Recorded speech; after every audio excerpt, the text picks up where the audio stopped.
এয়া আকাশবাণী। এতিয়া আগবঢ়াইছোঁ গোৱালপাৰাৰ ৰেঙনি।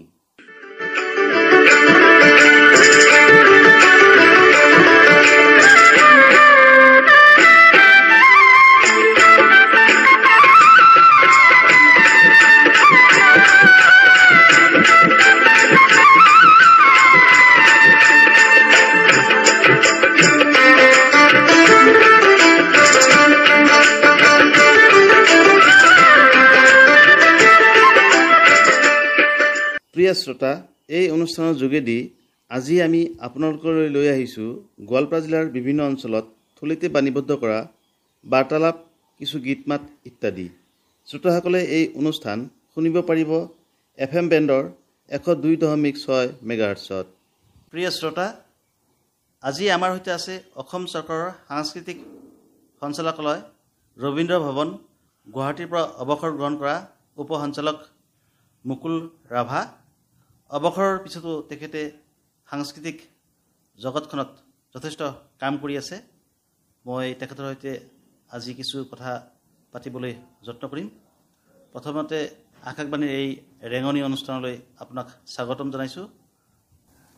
শ্ৰোতা দৰ্শকলৈ মই মোৰ আন্তৰিক প্ৰীতি আৰু শুভেচ্ছা নিবেদন কৰিছোঁ। প্ৰথমবাৰ জানিব বিচাৰিছোঁ আপোনাৰ চাকৰি, শিক্ষা, শৈশৱৰ বিষয়ে।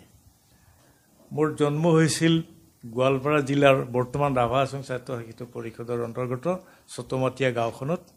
মোৰ পিতৃৰ নাম আছিল ৰাজেন পাম আৰু মা আছিল সৰলা ৰাভা। তো সৰুৰে পৰাই সংগীত জগতৰ প্ৰতি মই আকৃষ্ট আছিলোঁ এই কাৰণে যে দেউতা আছিল লোক সংস্কৃতিৰ এগৰাকী সাধক। সৰুৰে পৰাই গান গাই থকা দেখিছোঁ দেউতাক, গতিকে ময়ো আকৃষ্ট হৈছিলোঁ কেনেকৈ গান গাব পাৰি। এটা ঠিক সেইধৰণে মই সংগীত জগতৰ প্ৰতি এটা আকৃষ্ট সৰুৰে পৰাই, শৈশৱৰ পৰাই মোৰ হৈছিলে। আৰু স্কুলীয়া অৱস্থাটো বিভিন্ন ঠাইত সেইধৰণে নৃত্য গীত কৰাৰ সুযোগ লাভ কৰিছিলোঁ। এইধৰণে লাহে লাহে যেতিয়া ডাঙৰ হৈ উঠিলোঁ, তেতিয়া প্ৰাক বিশ্ববিদ্যালয় উত্তীৰ্ণ হোৱাৰ পিছতেই মই চাকৰিত নিয়োগ পত্ৰ লাভ কৰিছিলোঁ আৰু চাকৰিত যোগদান কৰিবলগীয়া হৈছিল।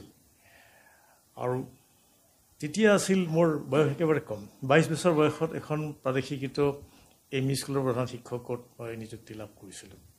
সেইটো এটা সময়ত মোক সকলোৱে কৈছিল যে ইমান কম বয়সীয়া মানুহজনে বা ল'ৰাজনে কেনেকৈ ইমান প্ৰধান শিক্ষকৰ দায়িত্বটো পালে। যিকি নহওক বাৰু, সেইটো মোৰ এটা সৌভাগ্য আছিল যে অবিভক্ত গোৱালপাৰা জিলাৰ বিষ্ণুৰাভা মেমৰিয়েল ME স্কুলৰ মই প্ৰধান শিক্ষক হিচাপে নিয়োজিত হৈছিলোঁ। তাৰপিছত দেখিলোঁ যে মোৰ পঢ়াৰ এটা ইচ্ছা আছিলে। প্ৰাইভেটকৈ হ'লেও মই যেনেকৈ নহওক এটা উচ্চ শিক্ষা লাভ কৰাৰ এটা আগ্ৰহ আছিল। লাষ্টত যেনেকুৱা মই স্নাতক পৰীক্ষাত উত্তীৰ্ণ হ'লোঁ। আৰু অৱশেষত যেতিয়া পঢ়াৰ প্ৰতি এটা ধাউতি আছিল, আলোচনী পঢ়িছিলোঁ, বাতৰি কাকত পঢ়িছিলোঁ সেই অৱস্থাৰ পৰাই। আৰু বহিৰ্জগতৰ সেই যি ধৰণৰ বাতাৱৰণ জনাৰ এটা একান্ত ইচ্ছা আছিল। অৱশেষত এটা বিজ্ঞাপন লাভ কৰিছিলোঁ যে অসম চৰকাৰৰ সাংস্কৃতিক সঞ্চালকালয়ৰ সাংস্কৃতিক বিভাগৰ বিষয়া হিচাপে 4টা পোষ্ট খালী হৈছে। বিজ্ঞাপন পাই পেলাই আবেদন জনালোঁ। জনাৰ পিছত সাক্ষাৎ গ্ৰহণ হ'ল। সদু অসম ভিত্তিত মাত্ৰ 4টা পদ। দেখা গ'ল যে কিছুদিনৰ পিছত এটা নিযুক্তি পত্ৰ বাই পোষ্ট আহি গ'ল। তো মনতে ভাবিলোঁ যে ঘৰত ভাত খাই পেলাই এখন প্ৰাদেশিকৃত MV স্কুলৰ মই প্ৰধান শিক্ষকৰ দায়িত্ব লাভ কৰিছোঁ। সেই কামত মই ইতিমধ্যে 9 বছৰ অতিবাহিত হৈছে। আৰু আনফালেদি সাংস্কৃতিক বিষয়া হিচাপে যেতিয়া নিযুক্তি পত্ৰ লাভ কৰিছিলোঁ, যাম নে নাযাম দুধৰ্মধৰ মাজত দেউতাই যেতিয়া গম পালে যে তুমি এবাৰ যোৱাই ভাল, তেতিয়া মই চাকৰিত যোগদান কৰিলোঁ সাংস্কৃতিক বিষয়া হিচাপে। মাত্ৰ 4টা কেন্দ্ৰ। তো যেতিয়া যোগদান কৰিলোঁ, সাংস্কৃতিক বিভাগত যোগদান কৰাৰ পিছৰ পৰাই সমগ্ৰ অসমৰ সাংস্কৃতিক জগতৰ যি বাতাৱৰণ, সেই বাতাৱৰণ সম্পৰ্কে মই যথেষ্টখিনি কথা বাস্তৱসন্মতভাৱে জানিবলৈ সক্ষম হৈছিলোঁ। আৰু সৌভাগ্য আছিল যে চাকৰিটোৰ আমাক সাক্ষাৎ লোৱা ব্যক্তিসকলৰ মাজত স্বনামধন্য ব্যক্তি, অভিজ্ঞ ব্যক্তি, সাংস্কৃতিক জগতৰ পুৰোধা ব্যক্তি যি পুৰুষোত্তম দাস অসমৰ আকাশবাণী কেন্দ্ৰ স্থাপন অসমত হোৱাৰ আগতেই কলিকতাত যেতিয়া তেওঁ কাৰ্যনিৰ্বাহ কৰি আছিল, যাৰ তাগিদাত অসমীয়া আধুনিক গীতৰ সূচনা হৈছিলে সেইগৰাকী ব্যক্তিক সেই সাক্ষাৎ গ্ৰহণত মোক পাইছিলে সেইটো মোৰ এটা সৌভাগ্য বুলি মই ভাবিছোঁ যিয়ে নহওক বাৰু তাৰপিছতো আমি APSC দিবলগীয়া হ'ল APSC পৰীক্ষাত উত্তীৰ্ণ হ'লোঁ চাকৰি নিয়মীয়া হ'ল গতিকে সাংস্কৃতিক বিভাগৰ এগৰাকী বিষয়া হিচাপে যেতিয়া সাংস্কৃতিক বাতাবৰণৰ লগত ওতঃপ্ৰোত জড়িত হৈ গ'লোঁ আৰু মোৰ নিজৰ এটা নিচা আছিলে গতিকে এই ধৰণে এই বিষয়টোৰ ওপৰত গোটেই জীৱনজোৰা সাংস্কৃতিক জগতৰ লগত মোৰ মানসিকভাৱে এটা সান্নিধ্য থাকি গ'ল কাৰণ 1979ত চতমাতীয়া গাঁৱৰ পৰা মোৰ গাঁওখনৰ পৰা মোৰ পিতৃ ৰাজেন পামৰ পৰিচালনাত নতুন দিল্লীত গণৰাজ্য দিৱসত ৰাভা লোকনৃত্য পৰিৱেশন কৰিবলৈ মই সুযোগ পাইছিলোঁ এইটো মোৰ কাৰণে যথেষ্ট এটা গৌৰৱৰ বিষয় বা সমগ্ৰ ৰাভা জাতিটোৰ কাৰণে এটা গৌৰৱৰ বিষয় সেইটো দ্বিতীয় পৰ্যায়ত তাৰমানে চতমাতীয়া গাঁওখনৰ পৰা নতুন দিল্লীৰ গণৰাজ্য দিৱসত ৰাভা লোকনৃত্য পৰিৱেশন কৰিবলৈ যোৱাৰ অংশীদাৰ মই আছিলোঁ তাৰপিছত লাহে লাহে যেতিয়া কি দেখা গ'ল যে ৰাষ্ট্ৰীয় পৰ্যায়ত জৱাহৰনগৰত যেতিয়া কংগ্ৰেছ মহাসভা হৈছিল তাত প্ৰথমবাৰৰ কাৰণে ৰাভা লোকনৃত্যত আমি খুকচি নৃত্য পৰিৱেশন কৰিছিলোঁ তেতিয়া অতি কঠোৰ আৰু অতি কষ্টসাধ্য কাম সেই খুকচি নৃত্য পৰিৱেশন কৰাটো আজিৰ তাৰিখতো তথাপিও চতমাতীয়া গাঁওখনৰ পৰা নিখুঁত খুকচি নৃত্য শিকিবৰ কাৰণে ৰিহাৰ্চেল কৰিবৰ কাৰণে বৰদামলৈকে গৈছিলোঁ এখন চাইকেলত দুজন মানুহ উঠি পেলাই তথাপিও ৰাষ্ট্ৰীয় কাৰ্যসূচীত অংশগ্ৰহণ কৰিম গতিকে লাহে লাহে মোৰ মনৰ যিটো আগ্ৰহ বাঢ়ি গৈছিল অৱশেষত দেখিলোঁ যে 91লৈকে ৰাভা জনগোষ্ঠীটোৰ ভাষাত শ্ৰব্য কেছেটেই হোৱা নাই তো মই তেতিয়াই এটা পৰিকল্পনা কৰিলোঁ যে এইটো কথাই নহ'ব অন্যান্য অসমৰ বিভিন্ন জনগোষ্ঠীৰ মাজত ৰাভাৰ শ্ৰব্য কেছেট আছে অন্যান্য ৰাভাৰ হোৱা নাই তেতিয়ালৈকে 91ত বিভিন্ন জনগোষ্ঠীৰ আৰম্ভ হৈছে তো মই পৰিকল্পনা কৰিলোঁ যে এটা কৰিব লাগিব তেতিয়াই 1991 চনত মই সৰ্বপ্ৰথম ৰাভা ভাষাৰ শ্ৰব্য কেছেট প্ৰকাশ কৰি উলিয়াইছিলোঁ তাত মই নিজেও কণ্ঠদান কৰিছিলোঁ আৰু লগে লগে আকাশবাণী গুৱাহাটী কেন্দ্ৰতো মই কণ্ঠ পৰীক্ষাত দিছিলোঁ তেতিয়া কণ্ঠ পৰীক্ষাত মই উত্তীৰ্ণ হ'লোঁ গুৱাহাটী কৰ্ণাটক কেন্দ্ৰত যেতিয়া গীত গাব মাতিছিলে তেতিয়া কণ্ঠ পৰীক্ষাত গোৱা সেই গীতটোকেই মই প্ৰথম পৰিৱেশন কৰিছিলোঁ গাইছিলোঁ দৌগো দৌগো দৌগো দৌগো তেৰি বা নকি নকি চিমে গুৰে টঙা নেকে সময়ান্তং সাৰে সময় টংসা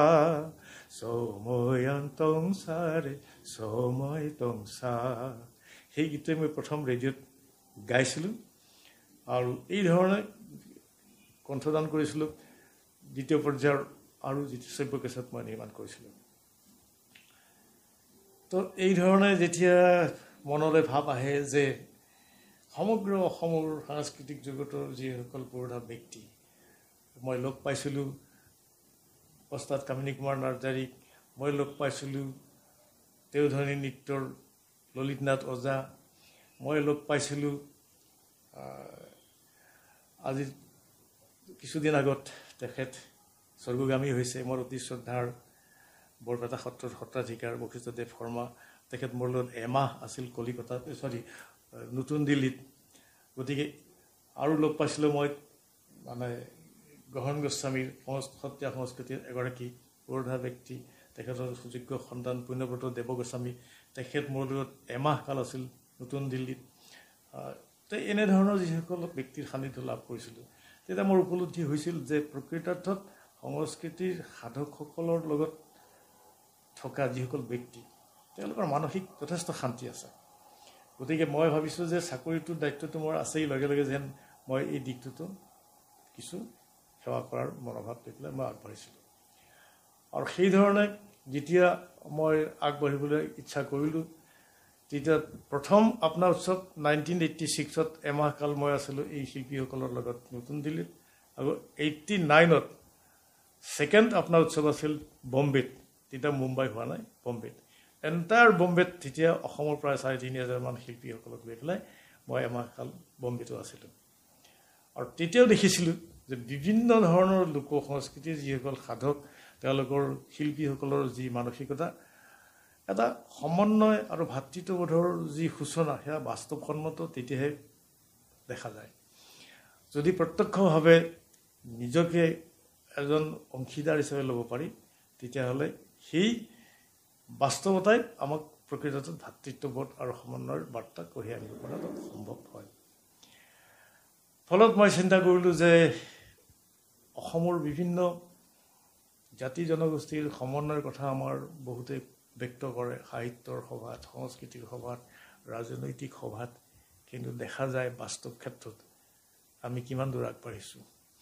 গতিকে ঠিক সেই ধৰণে চিন্তাৰে যেতিয়া আগবাঢ়িছিলোঁ তেতিয়া এটা সময় আহিল যে প্ৰকৃতাৰ্থত আমাৰ সমগ্ৰ অসমবাসীৰ মানুহৰ আমি যাক গুৰু স্বৰূপ হিচাপে মানি চলিছোঁ আজি গুৰু দুজনা শংকৰদেৱ মাধৱদেৱ তাৰপিছত জ্যোতিপ্ৰসাদ আগৰৱালা বিষ্ণুপ্ৰসাদ ৰাভা পাৰ্বতী প্ৰসাদ বৰুৱা ভূপেন হাজৰিকাকে আদি কৰি তেখেতসকলৰ চিন্তা চৰ্চা আৰু বাস্তৱতাক যদি আমি সঁচাকৈ অনুকৰণ কৰিব বিচাৰোঁ আমাৰ মাজত ভাতৃত্ববোধ সমন্বয় সাধন নোহোৱাকৈ কেতিয়াও নাথাকে মোৰ সৌভাগ্য হৈছে আমি কৈছোঁ যে শংকৰ আজানৰ দেশ যে ৰেকিবুদ্দিন আহমেদ চাহাবক মই অতি নিবিড়ভাৱে পাইছিলোঁ তেখেতৰ লগত বহুত বিষয়ত আমি আলোচনা কৰিছিলোঁ তেখেতৰ যেতিয়া বক্তব্যত মই পাইছিলোঁ যে গুৰুজনাৰ বৰগীত আৰু আজান ফকীৰৰ জিকিৰ জাৰিৰ কথা শব্দ আৰু ভাৱভংগী আৱেগৰ যি ধাৰা আমি দেখিছোঁ যে প্ৰকৃতাৰ্থত সমন্বয়ৰ প্ৰবাহিত হৈয়ে থাকিব পাৰি হৈয়ে আছে কিন্তু আমি সেইটোকে কালক্ৰমত নিজৰ নিজৰ স্বাৰ্থৰ সিদ্ধিৰ কাৰণে বিভিন্ন ধৰণে আমি হয়তো আজি সমাজত কেতিয়াবা অলপমান ইফাল সিফাল আমাৰ সৃষ্টি হয় যিটো সৃষ্টিয়ে নেকি আমাক সংস্কৃতিৰ পৰা বিপথে পৰিচালিত কৰিব খোজে যিয়ে নহওক বাৰু ঠিক এই ধৰণে থাকোঁতেই মোৰ এনেকুৱা এটা ধাৰণা হ'ল বহুতে ক'ব খোজে মোক যে মুকুল ৰাভাই বিভাগৰ চাকৰি কৰিছে সাংস্কৃতিক জগতখনত একো কৰিব খোজা নাই বা একো কৰা নাই কিন্তু মোৰ তথ্য প্ৰমাণ মোৰ লগত আছে যে বিভাগীয় কৰ্তৃপক্ষৰ অনুমতি সাপেক্ষে মই ৰাষ্ট্ৰীয় পৰ্যায়ত বহুত অনুষ্ঠানত অংশগ্ৰহণ কৰাৰ কাৰণে সুযোগ লাভ কৰিছিলোঁ গতিকে তাৰ এটা উদাহৰণ মই দিব খুজিছোঁ 1999ত নতুন দিল্লীত গণৰাজ্য দিৱসত মোৰলৈ এটা মানে নিৰ্দেশনা আহিল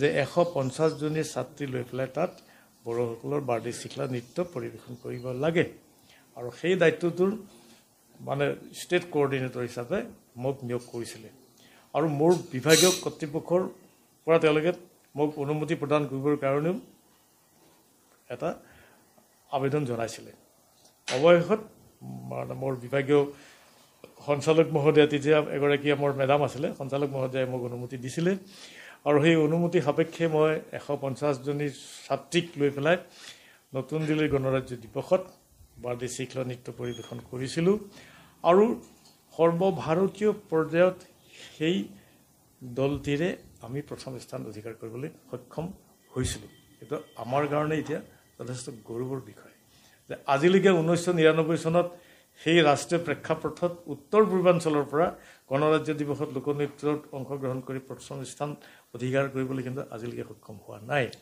মই মাজতে এটা কথা সুধিবলৈ বিচাৰিছোঁ গুৰুজনাৰ সৃষ্টিৰাজি সেইটো প্ৰচাৰ প্ৰসাৰৰ বাবে বিভিন্ন জাতি জনগোষ্ঠীৰ মাজত সমন্বয় সৃষ্টি কৰাৰ কাৰণে আপুনি ৰাভা ভাষাটো কিছু ট্ৰেন্সলেট কৰিছে গতিকে সেই বিষয়ে গুৰুজনাৰ সৃষ্টিৰাজিক নহয় জ্যোতিপ্ৰসাদ আগৰৱালাৰ যি জ্যোতি সংগীতক ৰাভা ভাষাত অনুবাদ কৰাৰ কাৰণে মই এটা প্ৰচেষ্টা হাতত লৈছিলোঁ মই অনুবাদ কৰা নাই কিন্তু অনুবাদ কৰিবৰ কাৰণে যিসকল আমাৰ ভাষাৰ জ্ঞান থকা ব্যক্তি আছে তেখেতসকলক লৈ মই জ্যোতিপ্ৰসাদৰ গীতবিলাক অনুবাদ কৰাৰ পিছত তাত ৰাভাৰ লোকসংগীতৰ সুৰ বা তাত সেই সুৰৰ প্ৰাধান্যতা ৰাখি পেলাই জ্যোতি সংগীতৰ যি মূল সুৰ সেই সুৰটো অক্ষুণ্ণ ৰাখি তাত যিখিনি সুৰ প্ৰযোজনা কৰিব লাগে প্ৰয়োগ কৰিব লাগে সেইখিনি ৰাভাৰ লোকসংগীতত প্ৰয়োগ কৰি পেলাই জ্যোতিপ্ৰসাদৰ সেই নিখুঁত সুৰ অব্যাহত ৰাখি পেলাই যিসকল শিল্পীয়ে জ্যোতি সংগীত পৰিৱেশন কৰিছিল তেখেতসকলৰ কণ্ঠতে মই তুলি দিছিলোঁ ৰাভা ভাষাত, যাতে জ্যোতিপ্ৰসাদৰ সুৰ কেতিয়াও বিকৃত হ'ব নোৱাৰে। যেনে সমৰ হাজৰিকাই গাইছিলে জয় আলোকময়, এইটো জ্যোতি সংগীত। সমৰদাই গাইছিলে জয় নাই চিনি, এইধৰণে সমৰদাই জ্যোতি সংগীত ৰাভা ভাষাত পৰিৱেশন কৰিছিলে। তৰালী শৰ্মাৰ কণ্ঠত তুলি দিছিলোঁ। তৰালী শৰ্মাই ৰেকৰ্ডিং কৰিছিলে জ্যোতি সংগীত বহুত বছৰ আগত। তৰালী শৰ্মাই গাইছিলে যে জিলিকা পাখিৰে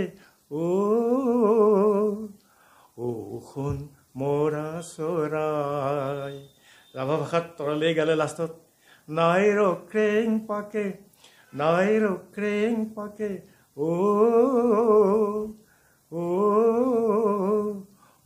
সোণা তমৈৰা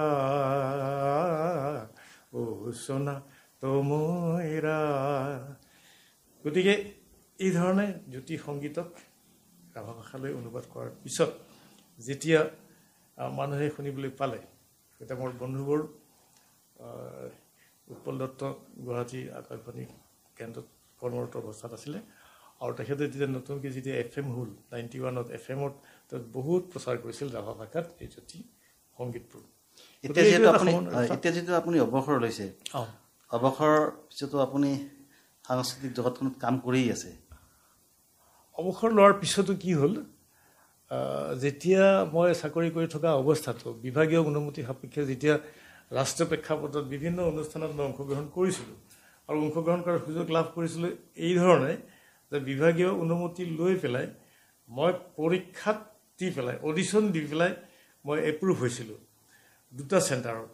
এটা হ'ল NEJCC north east zonal cultural centre Dimapur under ministry of culture government of India, আন এটা হ'ল eastern zonal cultural centre Kolkata under ministry of culture government of India.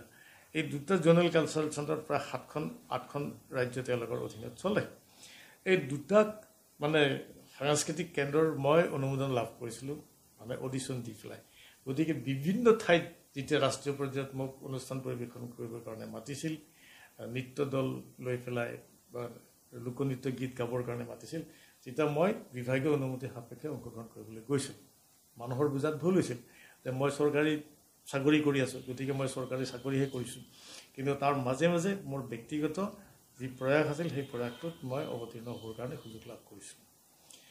আৰু তাৰপিছত মই যেতিয়া অৱসৰ গ্ৰহণ কৰিলোঁ 2015 চনৰ 31 ডিচেম্বৰত, ইন দি মিন টাইম 2016 চনৰ ফেব্ৰুৱাৰী মাহত নেশ্যনেল স্কুলছ অফ ড্ৰামা নতুন দিল্লী, তেতিয়া চেয়াৰমেন আছিল ৰতন থ্যাম, পদ্মশ্ৰী ৰতন থ্যাম, যিগৰাকী ব্যক্তি যথেষ্ট অভিজ্ঞ আৰু দক্ষতাপূৰ্ণ এগৰাকী ব্যক্তি, যিগৰাকী ব্যক্তিয়ে সমগ্ৰ ভাৰতবৰ্ষ তথা আন্তঃৰাষ্ট্ৰীয় পৰ্যায়ত অংশগ্ৰহণ কৰা এগৰাকী ব্যক্তি। তেওঁৰ অভাৰফ্ৰণ্টত যেতিয়া মোক কৈছিলে যে আপুনি আহিব লাগে, অসমৰ জনজাতিসকলৰ ভাষা সংস্কৃতিৰ কথা ক'ব লাগে, লেকচাৰ ডেমনষ্ট্ৰেশ্যন দিব লাগে আন্দামানত। মই 2016 চনত ফেব্ৰুৱাৰী মাহত আন্দামানত প্ৰায় 1 ঘণ্টা লেকচাৰ ডেমনষ্ট্ৰেশ্যন দিছিলোঁ। মই ক'ব পৰা নাছিলোঁ যে এই অডিটৰিয়ামটোৰ ভিতৰত অসমৰ ল'ৰা ছোৱালী আছে। যেতিয়া মোৰ বক্তৃতা শেষ হ'ল, মই ইংৰাজীত ডেলিভাৰী কৰিবলগীয়া আছিলে বক্তৃতা, যেতিয়া মই ওলাই আহিছিলোঁ তেতিয়া দেখিলোঁ যে বহুত মিচিং ল'ৰা ছোৱালী তাৰ পৰা ওলাই আহিছে। তেতিয়া কৈছে যে ছাৰ আপুনি যিখিনি কথা ক'লে আমি ইমানখিনি কথা জনাই নাছিলোঁ। মই কৈছিলোঁ হোৱাট ইজ মিচিং, মি কি, চিং কি, এই অৰ্থবিলাক ভাঙি ভাঙি গৈ দিছিলোঁ, আৰু মিচিং গীত 2 এফাকি গাই মই তাত লেকচাৰ ডেমনষ্ট্ৰেশ্যন দিছিলোঁ। তো দেখিলোঁ যে তাত মই লগ পালোঁ ভাৰতবৰ্ষৰ বিভিন্ন যথেষ্ট দক্ষতাপূৰ্ণ যিসকল স্কলাৰ আছে, তেখেতসকলে তাত বক্তৃতা প্ৰদান কৰাৰ কাৰণে আহিছিল। 2017 চনত মোক ইনভাইট কৰিলে যে ভূপালত অনুষ্ঠিত য'ত ইন্দিৰা গান্ধী ৰাষ্ট্ৰীয় মানৱ সংগ্ৰহালয় আছে under ministry of culture government of India, তাৰ পৰাই মোক মাতি পঠিয়ালে যে তাত অনুষ্ঠিত হ'ব নেশ্যনেল ট্ৰাইবেল লিটাৰেচাৰ ফেষ্টিভেল। সেই ফেষ্টিভেলত মই লেকচাৰ ডেমনষ্ট্ৰেশ্যন দিব লাগে। মই গ'লোঁ, গৈ দেখিলোঁ যে ফাৰ্ষ্ট যিখন ছেমিনাৰ, সেই ছেমিনাৰখনত চেয়াৰপাৰ্চন হিচাপে মই তাত অংশগ্ৰহণ কৰিবলগীয়া হ'ল। গতিকে অৱসৰ গ্ৰহণৰ পিছতো নেশ্যনেল লেভেলৰ লিটাৰেচাৰ ফেষ্টিভেলত যেতিয়া সেমিনাৰৰ ফাৰ্ষ্ট ছেশ্যনটোত মই চেয়াৰপাৰ্চন হিচাপে অংশগ্ৰহণ কৰিবলগীয়া হ'ল। মই তেতিয়া ভাবিলোঁ যে মোৰ এটা সামান্য প্ৰয়াস আছিল যে অলপ সংস্কৃতিৰ মই সেৱা কৰিব পাৰোঁ নেকি, কিন্তু তাত গৈ যেতিয়া সেই অংশত মই অংশীদাৰ হ'বলগীয়া হ'ল, লাহে লাহে মই যথেষ্ট অধ্যয়ন কৰিবলগীয়া হ'ল। তাৰ নেক্সট 2018 চনত সংগীত নাটক একাডেমী, যি সংগীত নাটক একাডেমীয়ে সমগ্ৰ ভাৰতবৰ্ষৰ টপ বটম শিল্পীসকলক বঁটা প্ৰদান কৰে, তেখেতসকলৰ মানে নিমন্ত্ৰণ মৰ্মে বেনাৰস হিন্দু ইউনিভাৰ্চিটিত অনুষ্ঠিত হোৱা আন্তঃৰাষ্ট্ৰীয় আলোচনা চক্ৰ ইণ্টাৰনেশ্যনেল এখন ছেমিনাৰ অনুষ্ঠিত হৈছিল। তাৰ টপিকছ আছিল global folk culture and its reflection. সেইটোৰ ওপৰত মই লেকচাৰ ডেমনষ্ট্ৰেশ্যন দিবলগীয়া হ'ল। গতিকে সেইটো মোৰ কাৰণে এটা যথেষ্ট মানে অধ্যয়নৰ প্ৰয়োজন হৈছিল, আৰু অধ্যয়ন কৰি পেলাই মই তাত বক্তৃতা প্ৰদান কৰিবৰ কাৰণে গৈছিলোঁ। দেখিলোঁ যে তাত ইণ্ডোনেছিয়াৰ পৰা আহিছে, থাইলেণ্ডৰ পৰা আহিছে, ঠিক এইধৰণে বহিৰাষ্ট্ৰৰ পৰা যেতিয়া আহিছিলে, তাৰ মাজত মই অসমৰ পৰা প্ৰতিনিধিত্ব কৰিছিলোঁ অসমৰ লোক সংস্কৃতিৰ ওপৰত বক্তৃতা প্ৰদান কৰাৰ কাৰণে। গতিকে এইধৰণে মই আগবাঢ়ি গৈছোঁ। মোৰ এটা সামান্য প্ৰয়াস যাতে অৱসৰৰ পিছত থকা দিনকেইটালৈকে সাংস্কৃতিক জগতখনৰ লগত থাকি নতুন প্ৰজন্মই হওক বা আমাৰ নিজস্ব স্বকীয়তাখিনিক বহিৰ্জগতত প্ৰকাশ কৰাৰ কাৰণে এটা সামান্য প্ৰয়াস। আপোনাৰ ভৱিষ্যত পৰিকল্পনা কেনেধৰণৰ আছে? ভৱিষ্যত পৰিকল্পনা, যিহেতু আপুনি ৰাভা আশ্ৰমত বসবাস কৰে আৰু ৰাভা আশ্ৰমৰ কৃষ্টি সংস্কৃতিৰ কাৰণেও আপুনি কাম কৰি আছে, যেনে ধৰক বাইকো উৎসৱটো আপুনি প্ৰচাৰ প্ৰসাৰৰ কাৰণে লাগি আছে, বা ৰাভা ভাষাৰ যিখিনি গান আছে সেইখিনি গানো প্ৰচাৰ প্ৰসাৰৰ কাৰণে আপুনি লাগি আছে। ভৱিষ্যত পৰিকল্পনা বুলি ক'বলৈ হ'লেতো বহুত থাকে। এতিয়ালৈকে মোৰ এখন গ্ৰন্থত প্ৰকাশ পাইছে 1995 চনত লোক সংস্কৃতিৰ সুবাস বিচাৰি বুলি পেলাই, আৰু সেই গ্ৰন্থখন মোৰ জাষ্ট মই পাণ্ডুলিপিটো মই জমা দিছিলোঁ, আৰু মোৰ প্ৰথম গ্ৰন্থখনেই অসম চৰকাৰে প্ৰকাশ কৰিছিলে 1995 চনত লোক সংস্কৃতিৰ সুবাস বিচাৰি directorate of tribal research and institute government of আছামে প্ৰকাশ কৰিছিলে। আৰু এতিয়ালৈকে মোৰ 4খন গ্ৰন্থৰ মোৰ মেনুস্ক্ৰিপ্ট সাজু হৈছে। মই সেইখিনি প্ৰকাশ কৰিব পাৰিলেই মোৰ জীৱনত ক্ষুদ্ৰ এটা মানে লক্ষ্য আৰু উদ্দেশ্য সফল হোৱা বুলি মই ভাবিম। আৰু নতুন প্ৰজন্মৰ কাৰণে যিখিনি সম্ভৱ হয় সেইখিনি নতুন প্ৰজন্মক আগবঢ়াই লৈ যোৱাৰ কাৰণে মই অহৰহ প্ৰচেষ্টা হাতত লৈছোঁ। কালিলৈ এটা বঁটা প্ৰদান কৰিব লোককৃষ্টিৰ নীৰৱ এজন সাধক নৃপেন ৰাভা, আমগুৰি বালাচাৰী, এনেকুৱা ধৰণে নতুন প্ৰজন্মক অলপ আগবঢ়াই লৈ যোৱাৰ কাৰণে মই এটা সামান্য প্ৰয়াস কৰি আছোঁ। এই প্ৰয়াস মোৰ অব্যাহত থাকিব। মই ইমানখিনি শ্ৰোতা দৰ্শকৰ আগত মই ব্যক্ত কৰিলোঁ। স্বীকৃতি হিচাপে এতিয়ালৈকে কিবা তেনেকুৱা স্বীকৃতি হিচাপে মই আচলতে স্বীকৃতি ক'ৰ পৰা পাম, কেনেকৈ কোনে স্বীকৃতি দিব মই নাজানো, কিন্তু কাম কৰি থকাটোৱেই মোৰ কাৰণে এটা সামাজিক স্বীকৃতি। মই কাম কৰি যাম। আৰু অসম চৰকাৰৰ পৰা 2018 চনত এটা মোক স্বীকৃতি, এটা ডিষ্টিংগুইছ আৰ্টিষ্ট হিচাপে 50,000 টকা এককালীনভাৱে তেওঁলোকে আগবঢ়াইছে। সেইটো এটা চৰকাৰী স্বীকৃতি হিচাপে মই ধৰি লৈছোঁ, আৰু বেলেগ স্বীকৃতি মই বিচৰা নাই। কাম কৰিবলৈ পৰা সেই যিটো মোৰ মানসিক ক্ষমতা আৰু স্বাস্থ্যৰ যিটো ক্ষমতা, সেইখিনি মানে সুস্থভাৱে থাকিব পাৰিলেই মই স্বীকৃতি বুলি ধৰি ল'ম। ইমানখিনি সময় আকাশবাণী দিয়াৰ কাৰণে আপোনাক ধন্যবাদ জনাইছোঁ। শ্ৰোতা ৰাইজলৈকে মই পুনৰ প্ৰীতি আৰু শুভেচ্ছা নিবেদন কৰি আকাশবাণীলৈ মোৰ ধন্যবাদ জ্ঞাপন কৰিছোঁ। এতিয়া শুনক মুকুল ৰাভাৰ কণ্ঠত এটি ৰাভা গীত।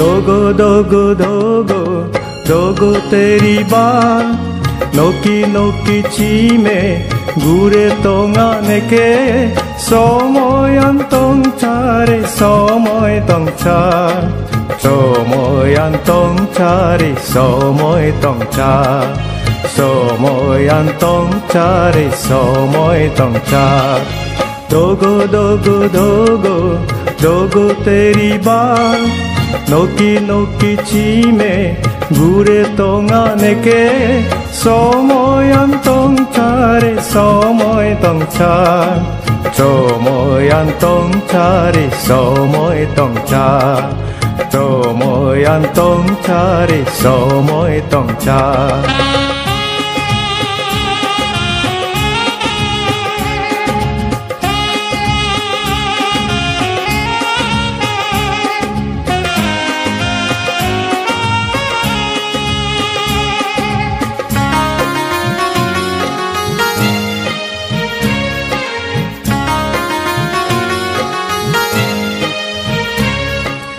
Chi trong re hong plang logo jurang sang Chi trong re hong plang logo jurang sang Chi nga ne ke pawe ta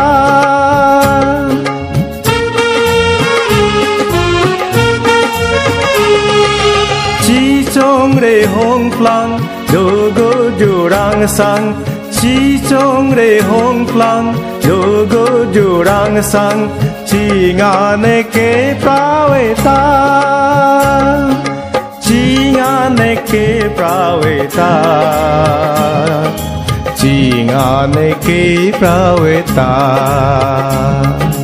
Dogo dogo dogo dogo teri baat Noki noki chi me gure tonga neke Somoyan tong chare somoy tong cha Somoyan tong chare somoy tong cha Somoyan tong chare somoy tong cha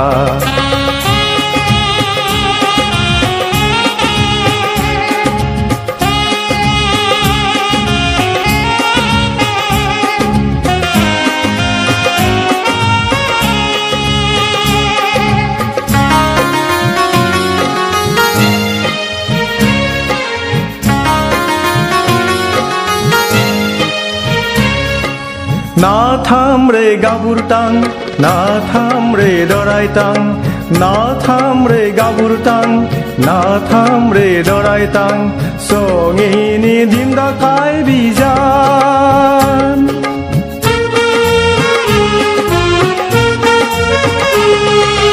na tham re gabur tang na tham re dorai tang na tham re gabur tang na tham re dorai tang songi ni dim da kai bijan Kesa ba mung sana bonan lagi cha Kesa ba mung sana bonan lagi cha Dogo dogo dogo dogo teri baat Noki noki chi me gure tonga neke Somoyan tong chare somoy tong cha Somoyan tong chare somoy tong cha Somoyan tong chare somoy tong cha Dogo dogo dogo dogo teri baat Noki noki chi me gure tonga neke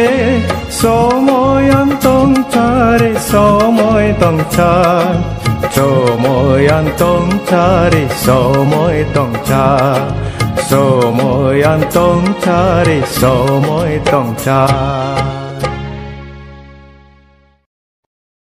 ইমান পৰে শ্ৰোতাসকলে গোৱালপাৰা ৰেঙনি শুনিলে অনুষ্ঠানটি পুনৰ শুনিবলৈ পাব অহা সপ্তাহৰ একেবাৰৰ একেটা সময়তে নমস্কাৰ